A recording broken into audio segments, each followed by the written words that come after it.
దేవుని వాక్యాన్ని విందాం. కీర్తనల గ్రంథం 73వ అధ్యాయము.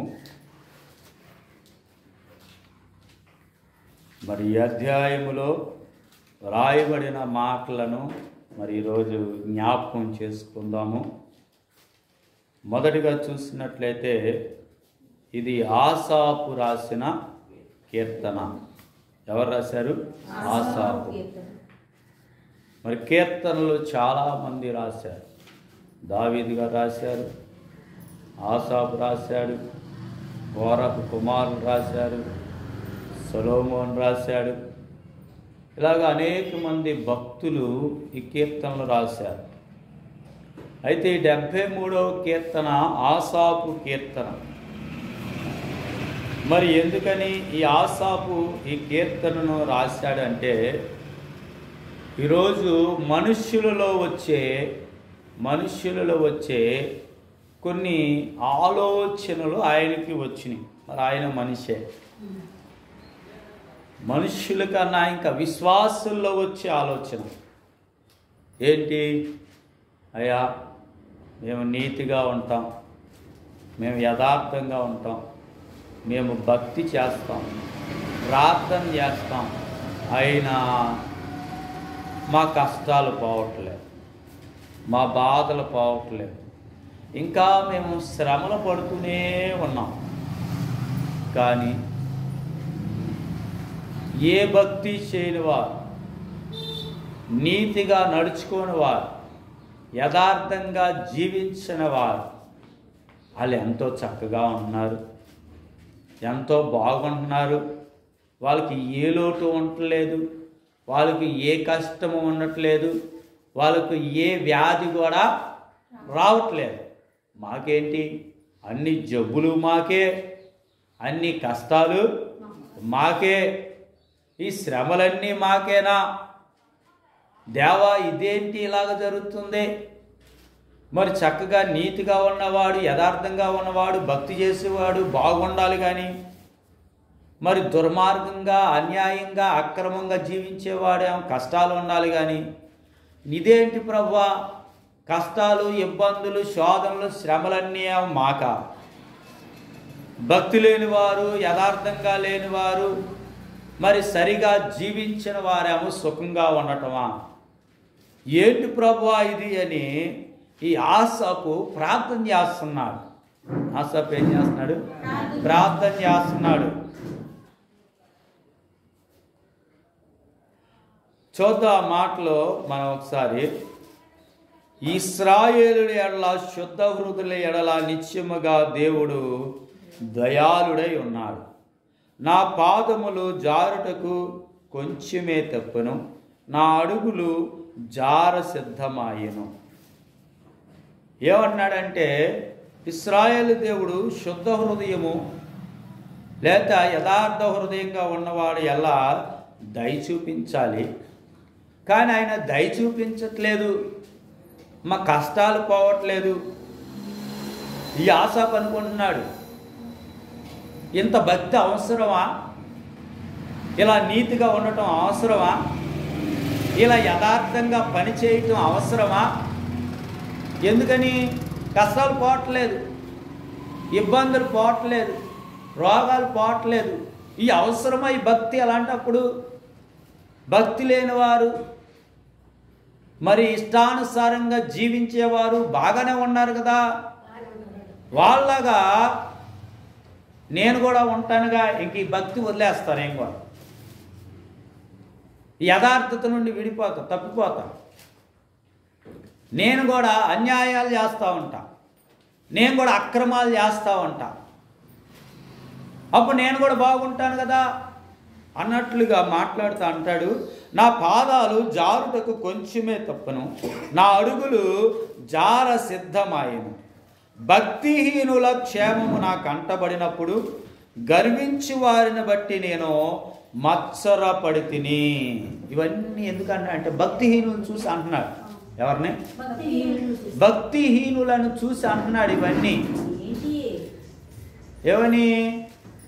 అయ్యా, వాళ్ళేమో ఇంత చక్కగా ఉన్నారు, నేను ఎలాగ ఉన్నాను, అని తన మనస్సులో తను అనుకున్నాడు. గర్విష్ఠులను చూసి, భక్తిహీనులను చూసి ఈ మాటలన్నీ తనలో తాను అనుకుంటున్నాడు. ఎవరో ఆసాపు. ఒక్కోసారి మనకు కూడా వస్తాయి ఇలాంటి ఆలోచనలు. ఏమని?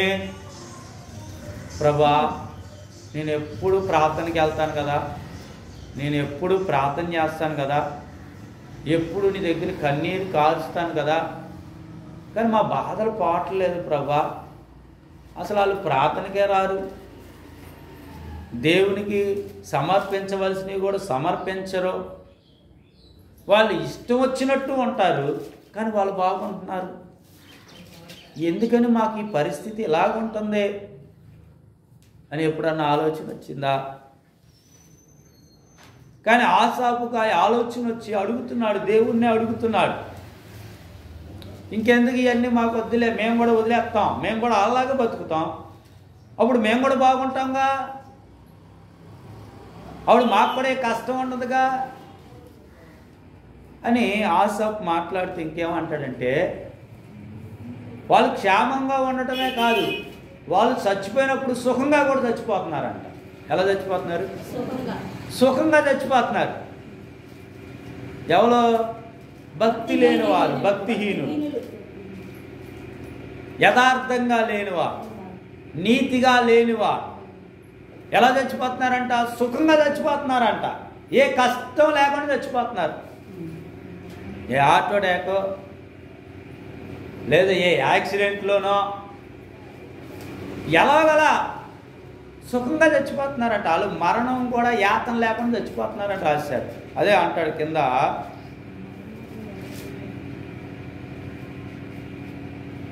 మరణమందు వారికి యాతనలు లేవు, వారు పుష్టిగా.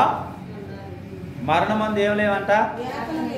చచ్చిపోయే వారికి ఎలా ఉంటున్నారంట? వాళ్ళు పుష్టిగా ఉంటున్నారంట. మళ్ళీ మనం ఎంత భక్తి చేసి కాళ్ళు నొప్పులతోనో, కడుపు నొప్పులతోనో, తల నొప్పులతోనో, లేకపోతే షుగరు, బీపీలు, థైరాయిడ్, ఈ వ్యాధులతోనో ఇవన్నీ అవలకుంటున్నాయి. ఇప్పుడు భక్తి చేసేవాళ్ళు అంట,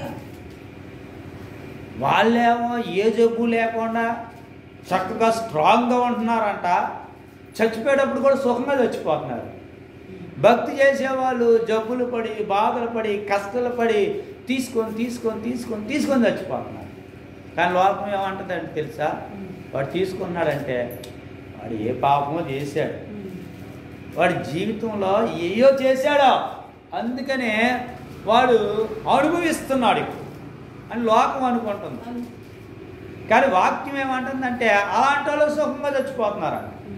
ఎవరో పాపంలో జీవించి, భయంకరమైన జీవితాన్ని జీవించి, భక్తిహీనులుగా జీవించి వారే సుఖంగా చచ్చిపోతున్నారు. కానీ భక్తి చేసేవాళ్ళు చాలా ఇబ్బందులు పడి చచ్చిపోతున్నారని దానికి కూడా రాస్తున్నాడు. అసలు మరణం కూడా వాళ్ళకి సుఖంగా ఇచ్చేస్తున్నావు నువ్వు, మరణం కూడా సుఖంగా ఇచ్చేస్తున్నావు వాళ్ళకి. ఏంటి మా పరిస్థితి? నిజమేనా? మరి పాపం చేసేవాళ్ళు తీసుకొని చచ్చిపోతారా? నీతిగా యథార్థంగా ఉన్నవాళ్ళు హఠాత్తుగా చచ్చిపోతారా? కొంతమందికి ఆలోచన ఉంటుంది.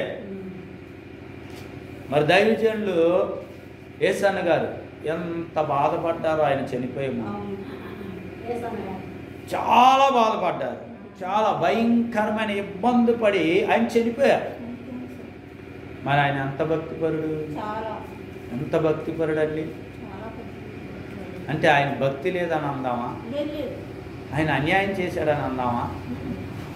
మరి ఎందుకని చాలామంది భక్తిపరులు చూడండి, వాళ్ళ జీవితం ముగింపు వచ్చేప్పటికి చాలా ఇబ్బంది పడి ఆఖరికి ఈ శరీరాన్ని విడిచిపెట్టినట్లుగా మనం చూస్తున్నాం.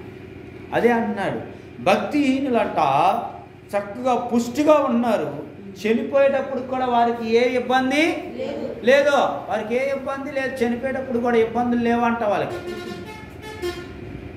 ఇబ్బంది లేకుండా మరణమందు వారికి యాతనలు లేవు, వారు పుష్టిగా ఉన్నారు. ఇతరులకు కలుగు ఇబ్బందులు వారికి కలగవు, ఇతరులకు పుట్టినట్లు వారికి తెగులు ఇబ్బందులు లేవంట, తెగులంటే వ్యాధి కూడా, జబ్బులు కూడా లేవు. ఎవరికి? భక్తిహీనులకి.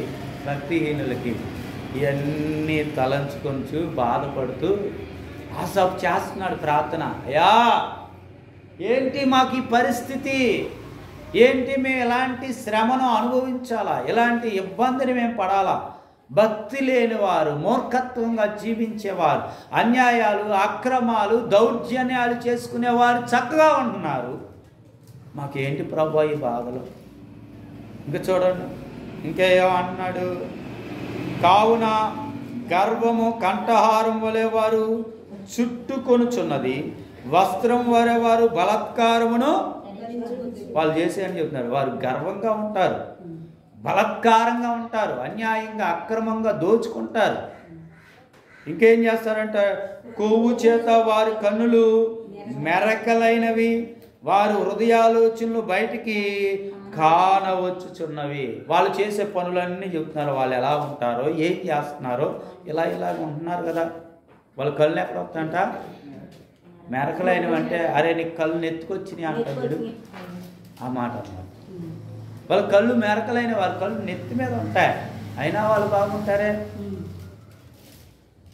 వారి హృదయాలోచనలు బయటికి కానవచ్చున్నవి, ఎగతాళి చేయించు బలాత్కారము చేత జరుగు కీడును గురించి వారు మాట్లాడుదురు, గర్వముగా మాట్లాడుదురు.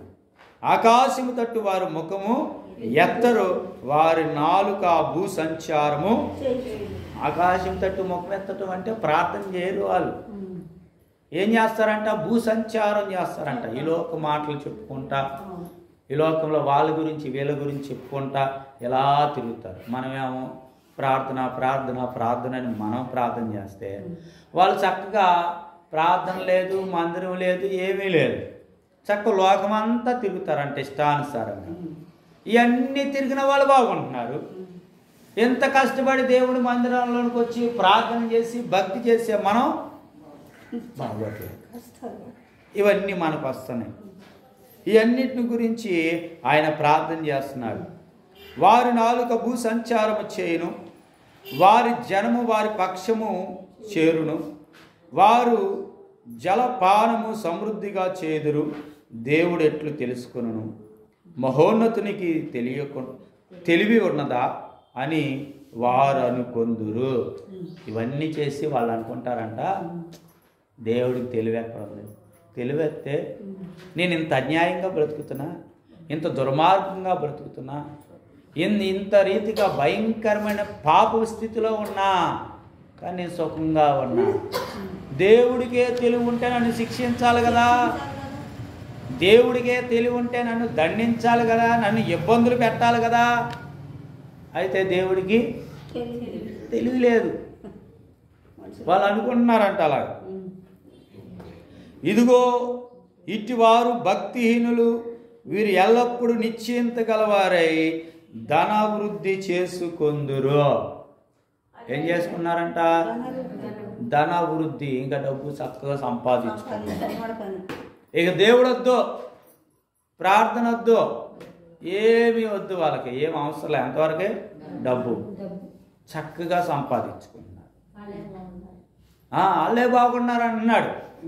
చక్కగా సంపాదించుకున్నారు, చక్కగా ఊర్ల మీద తిరుగుతున్నారు, చక్కగా వాళ్ళకు నచ్చినట్లుగా బ్రతుకుతున్నారు, వాళ్ళు బాగున్నారు. ఎప్పుడు ప్రార్థనలో దేవుడు దేవుడని ఉపవాసాలుండి ప్రార్థన చేసి భక్తి చేసి ఇవన్నీ చేసే వాళ్ళందరికీ కష్టాలు వస్తున్నాయి. ఈ ఆలోచన వచ్చింది ఆశాకు. ఇలాగొచ్చి వీటన్నిటి గురించి ప్రార్థన చేస్తూ వీటన్నిటినీ దేవుని దగ్గర చెప్తూ ఉన్నాడు వరుసగా.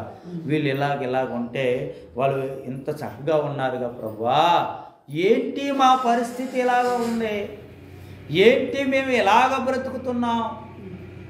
ఈరోజు నీతిగా న్యాయంగా యథార్థంగా భక్తి చేసేవాడికి రోజులు లేవు. నీ ఉంటే నీ మాట చెప్పి, ఇంకోడు ఉంటే ఇంకొకడు మాట చెప్పి, ఆడి దగ్గర రూపాయి ఈడి దగ్గర రూపాయి దోచుకునే ఓడిదే రోజులు ఈరోజు. సేవకులైన అంతే, నీతిగా చక్కగా భక్తిగా చేసేవాడికి రోజులు లేవు. నీ దగ్గరికి వచ్చి నీ మాటలు చెప్పి కొన్ని మాటలు నీ దగ్గర కొంత కానుక, ఇంకోళ్ళ దగ్గరికి వెళ్ళి ఇంకోళ్ళకి వాళ్ళ కొంత మాటలు చెప్పి వాళ్ళ దగ్గర కానుక, ఇంటింటికి తిరిగి నెత్తి మీద చేతులు ఎత్తి ప్రార్థన చేసి వాళ్ళు బాగుంటున్నారు. నీతిగా యథార్థంగా భక్తి చేసేవాళ్ళు కష్టాలే, వాళ్ళకి ఎప్పుడు ఇబ్బందులే, వాళ్ళ మీద ఎక్కువ నిందలు పడతా ఉంటాయి, వాళ్ళ మీదే పడతాయి. అదే అన్నాడు, అయ్యో ఇలాగ ఉన్నామే, ఇవన్నీ మాకే కలుగుతున్నవే. ఆసాపు గొప్ప భక్తుడండి. దావీదు తర్వాత ఆ దావీదు వంశావళిలో ఎవర్రా గొప్ప భక్తిపరుడు అంటే ఆసాపే గొప్ప భక్తిపరుడు, రాజు. అలాంటి రాజుకు వచ్చిన ఆలోచన అన్నమాట. ఏంటి ఇలాగ ఉన్నది, ఈ పరిస్థితి ఏంటి? మరి వాళ్ళు చక్కగా అలాగే బ్రతుకుతారా? వాళ్ళకి ఏ హాని ఉండదా? వాళ్ళకి ఏ కష్టము ఉండదా? వాళ్ళు నిశ్చింతగా చక్కగా జీవించేస్తారా అన్నట్లుగా ఆసాపు దేవునితో మాట్లాడుతూ ఉన్నాడు. దేవుని స్తోత్రం చేద్దాం. 16వ వచనం చూస్తే, అయినను దీనిని తెలుసుకొనవలని ఆలోచించినప్పుడు నేను దేవుని పరిశుద్ధ స్థలములోనికి పోయి వారు అంతమును గూర్చి ధ్యానించే వరకు ఆ సంగతి నాకు ఆయాసకరముగా ఉండెను. ఇవన్నిటిని అనుకుంటున్నాడు అంట, తలంచుకున్నాడు. అరే వాడేమో వాడినేమన్నా పాడు చేశాడు, శుభ్రంగా ఉన్నాడు. ఈరోజు చూడండి, మొన్న ఒక వార్త వచ్చింది, ఒక స్త్రీని ఒక 7-8 పాడు చేశారు,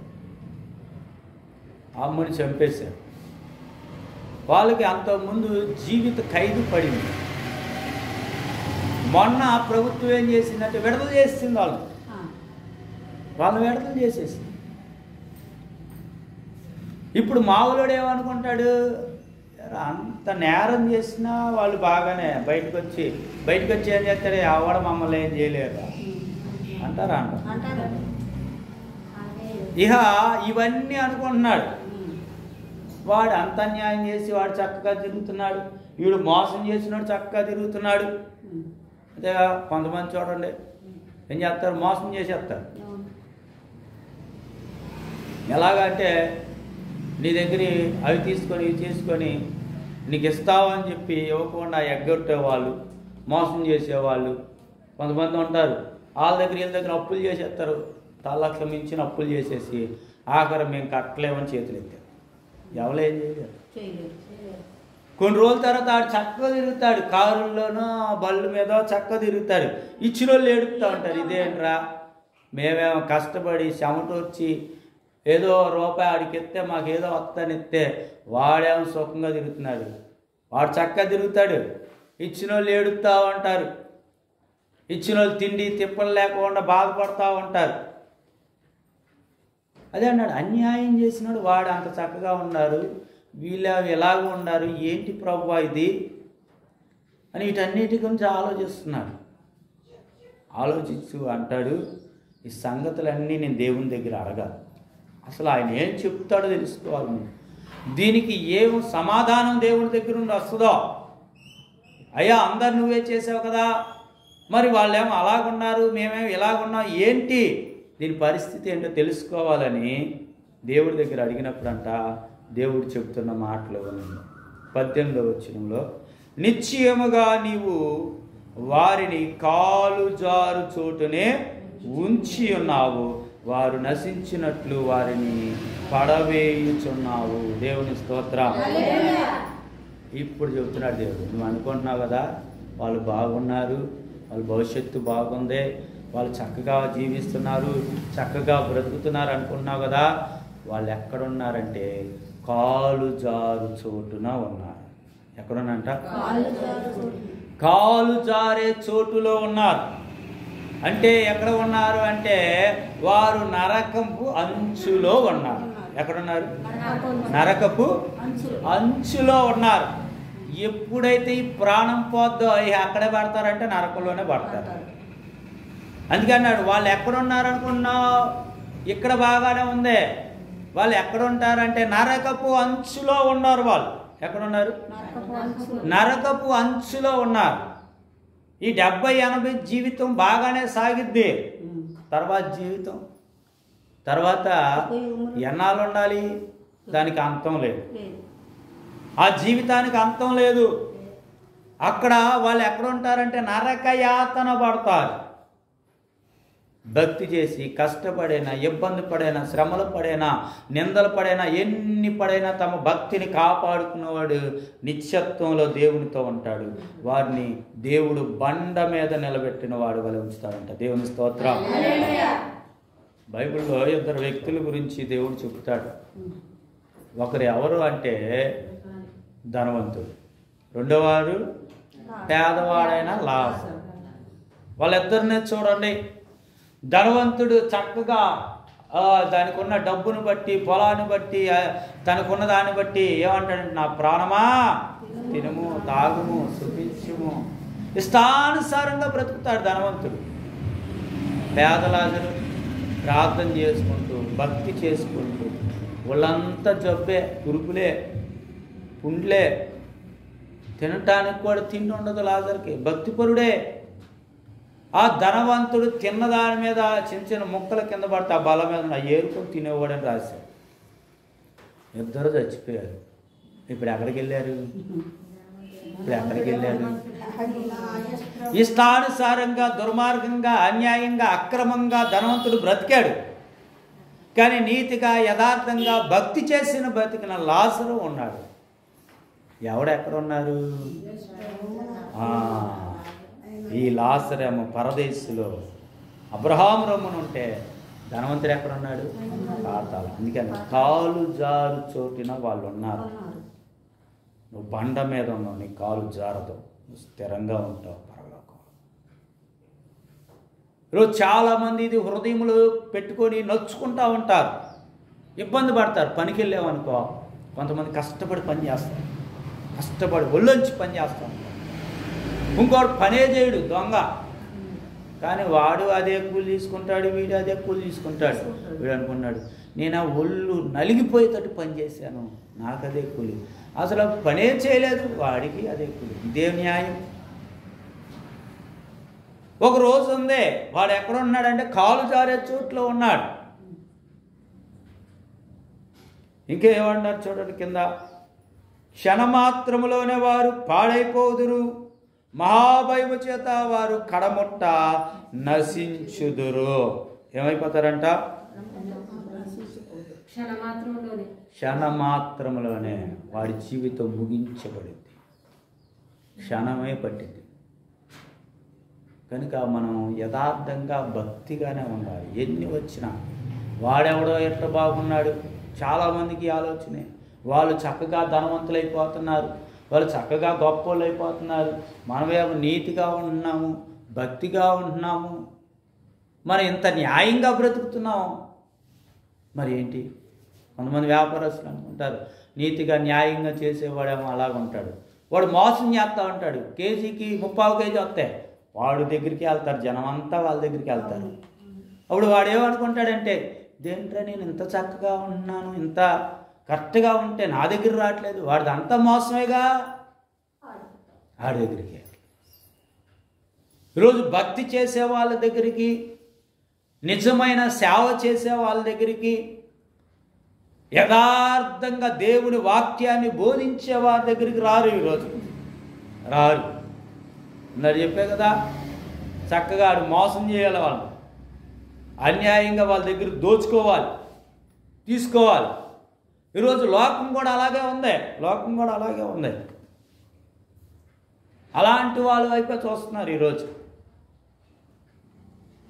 కానీ అది ఎంతకాలమో కాదండి, ఎంతకాలమో కాదు. వారి లోక యాత్ర ముగించిన తర్వాత కనపడుతుంది. వాళ్ళు ఈ లోకయాత్ర ముగించినాక వాళ్ళకి కనబడుతుంది. వాళ్ళు నశించిపోతారంట.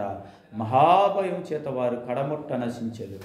మేలుకొనిన వాడు తాను కన్న కల మరిచిపోనట్లు, ప్రభువా నీవు మేలుకొని వారి బ్రతుకును తృణీకరింతువు. దేవుని స్తోత్రం.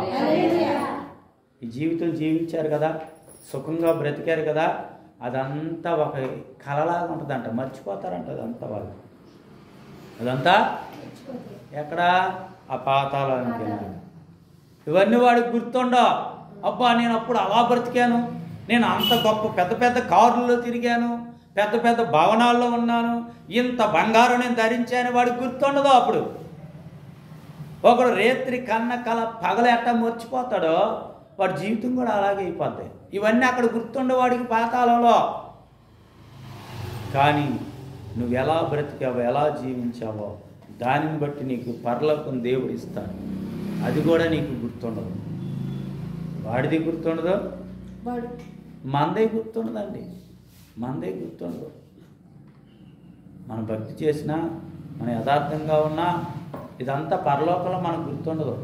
దీనిని బట్టే కదా పరలోకం వచ్చేది. అసలు ఇంక ఇదంతా దీంతో పనే ఉంది. దీని ఫలమే పరలోకం. ఇప్పుడు మనం చేసే భక్తి, మన యథార్థత, మన నీతి, మన పవిత్రమైన జీవితం, దీని ఫలమే పరలోకం. ఇక ఫలం వచ్చిన తర్వాత పనితో పని ఏముంది? లేదు. ఇప్పుడు కూలి పని చేసావు, కూలి పని చేసినాక వాడు కూలి ఇచ్చేసాడు. కూలి ఇచ్చేసిన తర్వాత పనితో పని ఉందా నీకు? లేదు. దాని ఫలం వచ్చేసింది నీకు. దాని ఫలం వచ్చేసింది. కనుక నీకైనా మనకైనా ఎవరికి గుర్తుండవు ఇవన్నీ పరలోకంలో. అందుకే అన్నాడు, అక్కడ ఆకలి ఉండదు, దప్పికలు ఉండవు. ఏముంటుంది అక్కడ? ఎప్పుడు సంతోషమే, ఆనందమే ఉంటుంది. ఈ బాధలన్నీ మళ్ళీ అక్కడ గుర్తురావు. అమ్మో, కొంతమంది అంటారు చూసా, పడిన బాధలన్నీ గుర్తు తెచ్చుకుని ఏడుస్తారు కొంతమంది. ఒకవేళ ఇక్కడ పడిన కష్టాలన్నీ నీకు గుర్తొచ్చి నేను పరలోకంలో కూడా ఏడుస్తాను. అందుకే అంటాడు, ఇవన్నీ ఒకడు కన్న కలవలే మాయమైపోతాయి అంట. గుర్తుండవు. బాగా బతుకునోడికి గుర్తుండవు, నువ్వు భక్తి చేసినోడు నీకు గుర్తుండవు. అలాగ తీసేస్తాడంట దేవుడు. నా హృదయము మత్సరపడిను, నా అంతరంధ్రములో నేను వ్యాకులు పడితిని, నేను తెలివిలేని పశు ప్రాయుడినైతిని, నీ సన్నిధిని మృగము వంటి వాడినైతిని, అయినను నేను ఎల్లప్పుడూ నీ వద్ద ఉన్నాను. నా కుడి చెయ్యి నీవు పట్టుకొని. ఇప్పుడు పశ్చాత్తాపడు ప్రభా, అప్పుడు తప్పుగా ఆలోచించా, నేను దుర్మార్గంగా ఆలోచించా, ఒక పశువులాగా ఆలోచించా, తెలివిలేని వాళ్ళగా ఆలోచించా, నన్ను క్షమించు ప్రభా. ఆశాప అన్నాడు. దేవుడు చెప్పాడు కదా, నువ్వు అనుకుంటున్నావు వాళ్ళు బాగానే ఉన్నారు, వాళ్ళ స్థితి అది. ఆ ధనవంతుడు ఏమయ్యాడో ఆ స్థితి వాళ్ళది, ఆ పేదరాజుని ఎలాంటి జీవితం ఆ స్థితి నీది. కనుక నువ్వు భయపడద్దు, నీ భక్తిని విడిచిపెట్టద్దు, నీ యథార్థతను విడిచిపెట్టద్దు, నీ నీతి ప్రవర్తనను వదులుకోవద్దు. అలాగే జీవించు, దాని ఫలం ఉంది నీకు. ఆకాశమందు నీవు తప్ప నాకెవరున్నారు, నీవు నాకుండగా లోకములోనిది ఏదియు. ఇప్పుడు అంటున్నాడు, ఇప్పుడు బుద్ధి వచ్చింది కదా, ఇప్పుడు అన్నీ గ్రహింపుకొచ్చినాయి కదా, ఇంకేమంటున్నాడు? నువ్వు ఉండవు చాలు ప్రభా, ఇక ఈ లోకంలో ఏది నాకు వద్దు. ఇప్పుడు దాకా అనుకున్నా ఆ డబ్బు సంపాదించుకున్నాడు, ఆడు బంగారం సంపాదించుకున్నాడు, ఆడేమో ఆస్తులు కూడబెట్టుకుంటున్నాడు, వాళ్ళు ఎలా బతుకుతున్నారు, కారులో తిరుగుతున్నాడు అనుకున్నా. నేను ఇంత కష్టపడుతున్నా, భక్తి చేస్తున్నా, నాకేమీ లేవు అనుకుంటున్నా. ఇప్పుడేమంటున్నాడంటే, ఇక నాకు వద్దు ఏమి, ఇక అలాంటివి ఏమి నాకొద్దు. ఎందుకని వద్దు అంటున్నాడు? ఒకవేళ ఇస్తే నేను కూడా అలా అయిపోతాను. ఒకవేళ ఇస్తే నేను కూడా అలాగ అయిపోతా. ఇంకా నాకు వద్దు పడుకో, ఏమో నాకొద్దు. నువ్వు ఉన్నావు ఆకాశమందు, నాకు తోడుగా ఉన్నావు, నాకు అది చాలు, నన్ను నీ వద్దకు చేర్చుకుంటే చాలు అన్నట్లుగా మాట్లాడుతున్నాడు. నా శరీరము నా హృదయము క్షీణించిపోయినను దేవుడు నిత్యము నా హృదయమునకు ఆశ్రయదుర్గము స్వాస్యమునై ఉన్నాడు. నిన్ను విసర్జించి వారు నశించెదరు, నిన్ను విడిచి వ్యభిచరించి వారందరినీ నీవు సంహరించెదవు. నాకైతే దేవుని పొందు ధన్యకరము, నీ సర్వకార్యములను తెలుసుకున్నట్లు నేను ప్రభు అయిన యెహోవా శరణజొచ్చి ఉన్నాను. దేవుని స్తోత్రం. 26వ వచనంలో ఏమంటే, ఆశ్రయదుర్గమును స్వాస్యమునై ఉన్నాడు. నాకు నీ ఉన్నావు, నీ రాజ్యంలో నాకు స్థానం ఉంది, నాకు ఇది చాలు. ఇక ఈ లోకంలో ఉండేది నాకు వద్దు. వాళ్ళు ఎలాగున్నారని, వాళ్ళు ఎలాగ, ఇక నేను అన్న ప్రభు, ఇక వాళ్ళ వైపు మేము చూడన్నాం, వీళ్ళందరి గురించి నేను ఆలోచించను. ఇక నాకు చెప్పావు కదా వాళ్ళ స్థితి ఎలాగుంది, వాళ్ళు ఇలాగ నశించిపోతారని, వారి క్షణమాత్రములోనే ఇవన్నీ కోల్పోతారని, ఒక కలలాగా ఇవన్నీ జరిగిపోతాయి వారి జీవితంలో. కళ ఎలాగైతే మర్చిపోతారో అలాగే వారి జీవితాన్ని వాళ్ళు మర్చిపోతారని ఎంతో స్పష్టంగా చెప్పావు కనుక ప్రభా, ఇక నాకు ఈ లోకంలో ఏది వద్దు, ఆకాశమందు నువ్వు నాకు తోడుగా ఉన్నావు, నన్ను నీ స్వాస్థ్యంగా చేసుకున్నావు, నాకు అదే చాలు ప్రభా అని ఆసాపు ఈ కీర్తన రాశాడండి. దేవుని స్తోత్రం. రోజు విశ్వాసులు అయిన మనం కూడా అంతే. ఎప్పుడు ఎవరిని చూసి మత్సరపడరు. వాళ్ళు అన్యాయం చేశారు, బాగున్నారు. వాళ్ళు అక్రమం చేశారు, బాగున్నారు. వారు దుర్మార్గంగా ఉన్నారు, బాగున్నారు. వారు నన్ను మోసం చేసి బాగున్నారు, నువ్వు బాధపడద్దు. వాళ్ళకు ఒక రోజు ఉంది, ఒక స్థితి ఉంది. దేవుడు అన్నాడు, వాళ్ళని కాలు జారే చోటున ఉంచాను, వారు క్షణమాత్రములోనే నశిస్తారు అని. మరి దేవుడు తన వాక్యం ద్వారా మనతో చెప్తున్నాడు కనుక ఈ వాక్యమే మనకు ఆధారం కనుక మనం కూడా ఎప్పుడు ఎలాగ ఉండాలి? భక్తే చేయాలి, యథార్థంగా ఉండాలి, నీతిగా ఉండాలి. దేవునికి ఇష్టలుగా మనం జీవిస్తే ఎన్ని కష్టాలు వచ్చినా సరే, ఎన్ని శ్రమలు వచ్చినా సరే, నువ్వు ఇలాగ ఉంటే ఒకరోజు దేవుడు ఆ నిత్య రాజ్యంలో స్థానం ఇచ్చినప్పుడు ఈ కష్టాలే మనకి జ్ఞాపకం రావు, ఈ కష్టాలేమీ రావు. కనుక అట్టి కృప ప్రభు మనందరికి అనుగ్రహించును గాక. అట్లేదా?